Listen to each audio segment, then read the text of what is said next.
Hi everyone, Matt from the pre-sales team at Net Support here, and today I've got another classroom.cloud update video for you.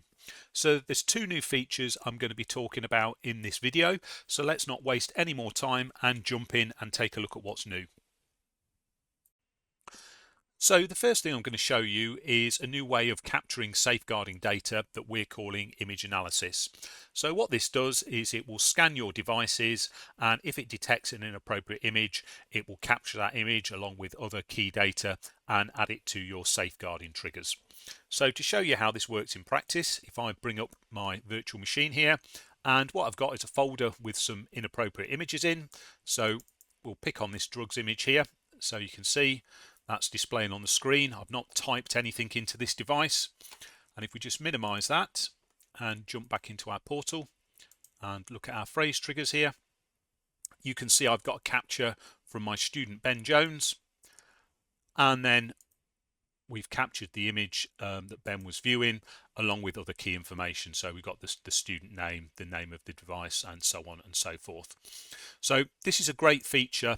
It gives that additional sort of level of protection there that if students are accessing inappropriate data that isn't being typed into the machine, it's an image that perhaps they brought in or they're accessing from cloud storage, or maybe they've typed in a search and the search itself wasn't triggering anything, but that search has resulted in some inappropriate images being displayed on their machine.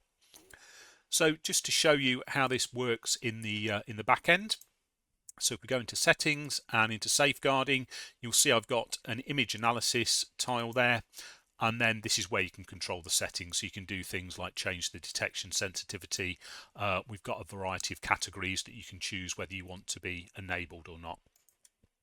Now, there are a few things to be aware of around this feature. So most importantly, this is a chargeable add-on. So if you've got the standard safeguarding, you can choose to pay a little bit more and add the image analysis to your classroom.cloud package. Secondly, if you want to try this out, so you are a safeguarding customer and you want to test this in your school before committing to purchasing, this won't be automatically enabled, so you will need to contact your account manager if you want to trial this. Anyone signing up for a new trial after we have pushed this update, this will be turned on for trial customers, but if you are an existing customer, contact your account manager and we can get this function switched on for you so you can trial it. And finally, at the moment, this is a Windows only feature. So we are looking to expand this out to other platforms, but this initial release will only be for Windows devices, and it will require you to perform an update to your students. So there will be a new student component that you'll need to install before this works, because there's obviously some additional software in there, some added files to do the image analysis. So that is kind of all the nitty gritty there. But if you're interested, you think this will be of benefit for you, once we push this update, do get in touch or sign up for a trial, have a bit of a play and see how it's working for your environment.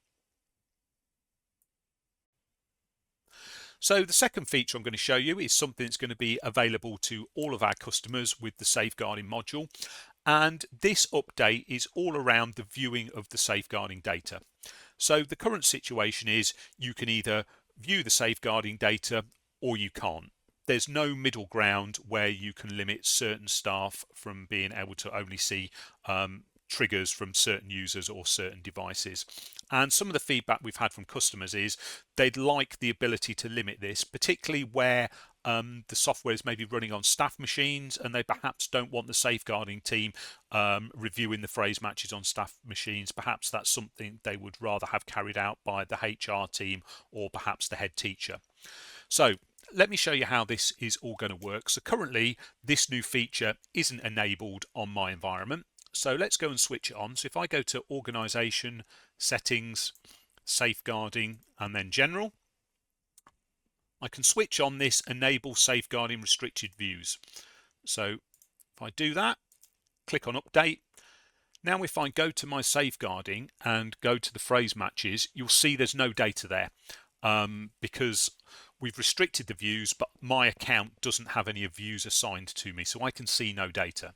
So let's give me a view. So if we go to organization again and into the settings, safeguarding, you'll see we've got a new safeguarding views tile there. So let's create a safeguarding view, and we will call this students, and we'll just call that student view, and I want this available for my net support site. And the view restrictions can either be done against a group of devices or a safeguarding group. Now, if you're using a safeguarding group, that means you can restrict what is being seen to sets of users rather than devices. So in this case, I want to select safeguarding group because I only want to be able to view my students. And then if we select a viewer, so if I pick my account here and I click on add, so we've got my safeguarding view set up there, and then it's listed there, and you can see that I've just got data from my students. So previously I think I had about half a dozen phrase matches there, mixture of staff and students, but now I've set this up, I'm restricted to only seeing the students' data. So great new feature there. Like I say, something that a lot of customers have given us feedback saying that they'd like to see in the software. And once this is released, I will be doing a deep dive video explaining how to set this up in a little bit more detail, talk a little bit about how to set up your safeguarding groups if that's something that you haven't already done. But it is quite straightforward. You saw there, it just took me a couple of minutes to set up. So hopefully once we've got this released, you can all start using it straight away. Well, that's everything for this video. Thank you so much for watching, and I'll see you all again soon.